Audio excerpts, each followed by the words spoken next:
Uma outra questão interessante aqui, que é a Maria Paula Del Santoro. Padre Fábio, eu assisti um vídeo seu no YouTube falando a respeito do sábado, dizendo que é o dia de guarda do Senhor e que Deus não aboliu a lei. Fiquei um pouco confusa e gostaria de entender. Por que então que a igreja nos ensina que o domingo é o dia de guarda? Aguardo respostas. Maria, eu me recordo dessa pregação eu fiz no Sábado Santo e eu falei sobre o grande significado do silêncio do sábado, que é justamente o sábado depois da Sexta-feira da Paixão, que na igreja nós vivemos o despojamento do altar, né, na sexta-feira. A Sexta-feira da Paixão é o único dia litúrgico que não tem a celebração eucarística. Então, quando nós retiramos todas as vestes do altar e nós mostramos, queremos trazer para o rito religioso, fazer memória ao momento do Calvário, o sábado inicia sob a força desta mística. Nós estamos em silêncio, porque o Cristo está morto. Nós estamos nos preparando para a grande festa que se dará na madrugada do sábado para o domingo, né? Amanhecendo o domingo, nós saímos do contexto do silêncio, da tristeza, e adentramos o contexto da ressurreição, que é o contexto da alegria. Nós somos uma religião judeu-cristã, porque as nossas origens são todas judaicas. Os judeus guardam o sábado, é o dia do Senhor. Só que a ressurreição de Jesus, que acontece num domingo, ao terceiro dia após a sua morte, a igreja começou a guardar o domingo por ser ele o dia da ressurreição. Então nós temos o Antigo Testamento, a guarda do sábado, e o grande acontecimento que faz com que a gente se desdobre numa outra religião. Já não somos judeus, somos cristãos. Então guardamos o domingo, porque o domingo é o dia da ressurreição do Senhor. O dia em que nós entramos no contexto do ressuscitado. Nós saímos... É interessante isso, porque o tempo todo nós temos, dentro do cristianismo, esse deslocamento do antigo para o novo. Eu fiz uma pregação há pouco tempo agora na Canção Nova, em que eu falava de Sara, de Abraão, como aqueles que, no contexto daquela pregação, eles representavam o Antigo Testamento. E Jesus, a palavra do Novo. A gente canta no Tão Sublime Sacramento, né? Que o Antigo Testamento deu ao Novo o seu lugar. Por quê? Porque nós acreditamos na revelação que Jesus nos fez. Jesus é o Deus revelado. Jesus nos ensinou tudo sobre o coração de Deus.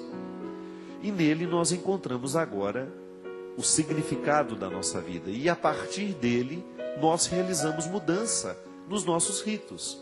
E um deles é fazer com que o dia santo seja agora o dia da sua ressurreição. E é interessante, minha gente, porque o tempo todo nós estamos fazendo esse processo de transição.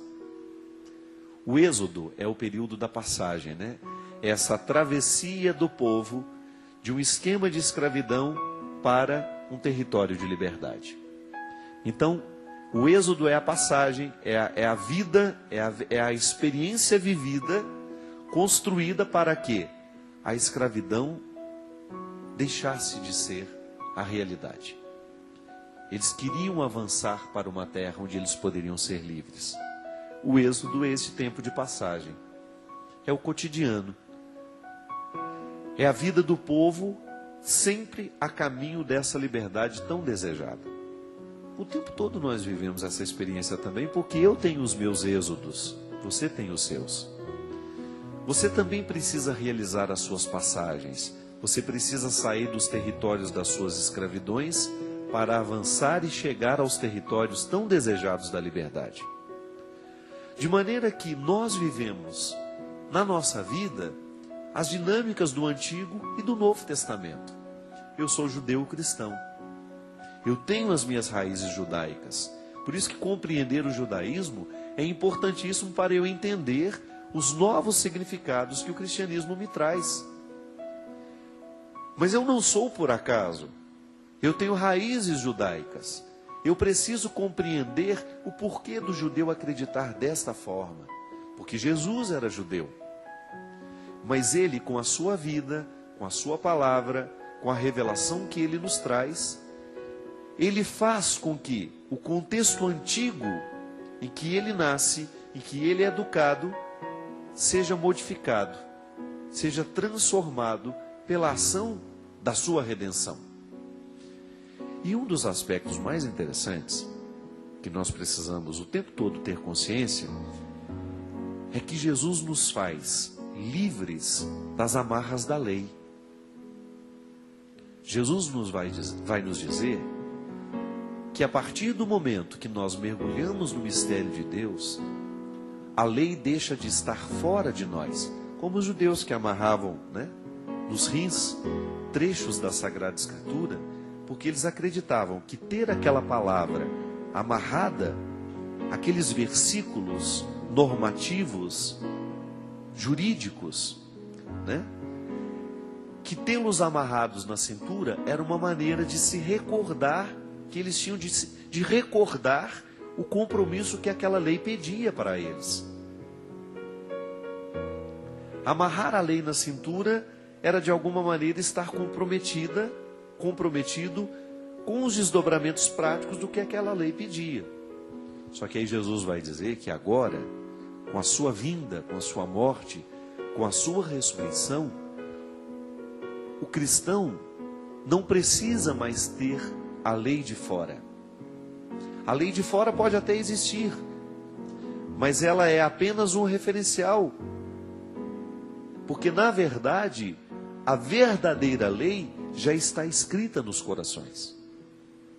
E a gente sabe o tanto que é difícil a gente viver essa liberdade interior. Porque ter a lei escrita no coração não é outra coisa senão você viver a liberdade interior que Cristo lhe garante. Quando eu mergulho no mistério de Jesus, eu me transformo num ser livre. Porque a adesão a Jesus faz a gente livrar-se dos excessos, como eu dizia no início do programa. Porque eu sigo Jesus, então eu quero ter um coração mais leve. Eu quero estar comprometido com a bondade, eu quero estar comprometido com a verdade. Eu quero me comprometer com as coisas boas. Eu quero com a minha vida diminuir o poder do mal. Veja bem, se eu vivo a partir destas regras, significa que eu já tenho a lei escrita dentro de mim. Os ensinamentos de Jesus já estão dentro do meu coração, porque ao mergulhar no mistério da sua palavra, eu assumo o compromisso de ser Ele de novo, de ser com Ele, de ser para Ele. Aí o que são as leis que estão de fora? Um referencial para quem precisa. Isso é muito interessante. Audacioso, eu diria. Então nós vamos numa praça pública, apenas um exemplo simples. Eu vou a uma praça e eu descubro que lá existem algumas placas. Proibido pisar na grama. Para quem servem essas placas? Para aquelas pessoas que ainda não sabem respeitar os jardins. Concorda comigo? Agora, se você já tem uma sensibilidade de saber que aquele jardim não foi criado para ser pisoteado, que ele é um bem público, você não vai precisar daquela placa. Você vai olhar para aquela beleza e você naturalmente vai criar uma reverência por ela. Você vai saber identificar que aquele jardim merece o seu respeito. A lei já está escrita dentro de você. Você foi educado para essa civilidade. A gente anda pelas grandes cidades, E às vezes é lamentável a sujeira dos nossos muros, a sujeira do nosso espaço público. O que aquilo revela? Revela que muitas vezes as pessoas não estão comprometidas com o bem comum. Então, muitas vezes, nós precisamos de uma lei para nos proibir. Proibido pichar esse muro. Proibido jogar sujeira no chão. Proibido esquecer aí, você vai à praia, faz lá sua farofada, né? E depois você vai embora, larga aquela sujeira toda que você deixou. Não. Quem ama o meio ambiente não precisa de uma regra que esteja de fora. Mas infelizmente nós temos pessoas que não são capazes de ter o amor a esse meio ambiente. Então alguém vai ter que fiscalizar, vai ter que aplicar multas pesadas muitas vezes. É horrível isso. É impressionante como na vida social a gente entende, a gente compreende melhor o que significa ser um homem e uma mulher de Deus. Porque o respeito às regras sociais, eles indicam que existe dentro de nós uma maturidade que nos diferencia dos outros. Outro dia eu estava ouvindo um homem falar sobre o pecado do ponto de vista social. Eu achei muito interessante, porque ele retirou todo o contexto da religiosidade do discurso e falou assim, olha, o que é o pecado? É aquilo que fere as relações humanas, é aquilo que dificulta o bem comum.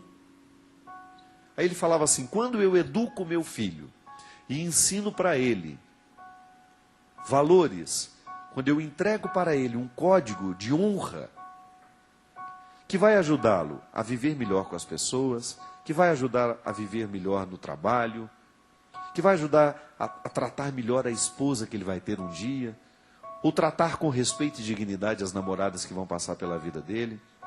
Quando eu ensino para ele que a droga destrói, para ele não se deixar levar pelos vícios, eu estou favorecendo a sociedade, dando à sociedade um ser humano equilibrado.